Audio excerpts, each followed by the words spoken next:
On referme cette page consacrée à l'actualité en France pour évoquer ce nouveau rebondissement dans l'affaire du tombeau du Christ. Un géologue israélien prétend avoir découvert la tombe de Jésus et de son fils à Jérusalem. Il s'agit du docteur Aryeh Shimron. Il affirme aussi être en mesure de prouver que Jésus était marié et qu'il était père de famille. Les détails avec Maël Benoliel.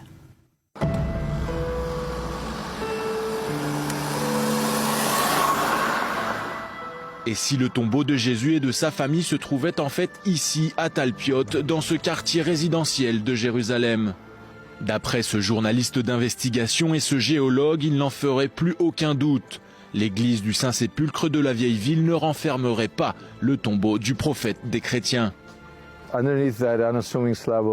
Sous cette modeste dalle de béton se trouve, selon toute vraisemblance, le tombeau de Jésus de Nazareth et de sa famille.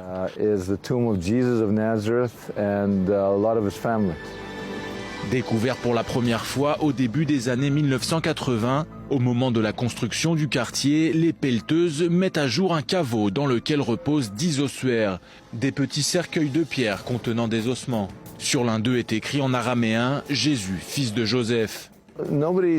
Personne n'a semblé remarquer que les cercueils portaient des noms sur eux et cela a son importance. Outre celui marqué au nom de Jésus, les ossuaires trouvés dans le sépulcre portent les noms de Maria, qui évoque Marie, la mère de Jésus, de Marianne et pour le plus petit d'entre eux, de Judas, fils de Jésus. Mais les ossuaires tombent dans l'oubli, le caveau lui-même disparaît, scellé, il le restera jusqu'en 2005. C'est à cette époque que Simcha Jacobovici, à grand renfort d'experts, décide de mener son enquête et réouvre le caveau. Le docteur Aryeh Shimron fait partie de son équipe. Ce géologue entreprend il y a 7 ans des tests chimiques qui lui permettent d'établir aujourd'hui des concordances entre ce tombeau et l'ossuaire de Silouane, une urne funéraire du 1er siècle, retrouvée par hasard sur un marché d'antiquités dans les années 1970. Cette urne porte la mention « Jacques, fils de Joseph, frère de Jésus ». Les tests géologiques lui permettent de découvrir que le tombeau de Talpiot et l'ossuaire de Silouane étaient tous les deux recouverts d'une même argile. Une argile que l'on retrouverait uniquement dans les montagnes à l'est de Jérusalem. Ma recherche a établi qu'il existe un lien chimique très solide, tout à fait clair et vraiment convaincant, entre l'ossuaire de Jacques et les ossuaires que nous avons retrouvés ici. Pour le docteur Shimron, il semblerait tout simplement que l'ossuaire de Jacques a été retiré du caveau, ou par un phénomène naturel, ou de la main de l'homme, il y a bien longtemps. En dépit des critiques d'un certain nombre d'archéologues et de théologiens, les deux hommes sont sûrs de leurs faits.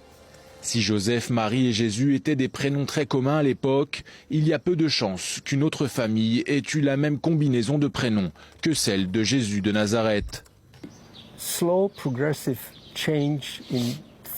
Je pense qu'il y aura un changement lent et progressif de la pensée, d'abord au niveau des protestants et puis ensuite au niveau de l'Église catholique, mais je pense que ce sera extrêmement lent.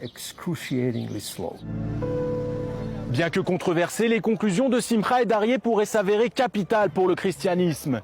Une chose est sûre en tout cas, Jérusalem, la ville 3 fois sainte, a encore beaucoup à nous apprendre.